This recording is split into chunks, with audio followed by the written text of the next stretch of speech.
and it's still currently a mystery as to why that helicopter was there. I kept on asking a lot of staff personnel.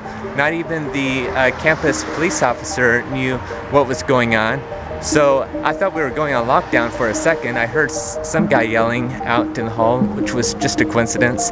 And it's like, here at the school, I've had 2 lockdowns here in the school, one of them lasting for like 3 hours. I mentioned it in my book. I already have a couple of YouTube videos explaining about it. But I think I'm probably better prepared for lockdowns nowadays. Still, I don't want them to happen. And then, of all fortuity, we actually had a fire alarm, so that was the first fire alarm here as a student teacher. So I just thought that was a very interesting day. I kind of had an eerie feeling about this day.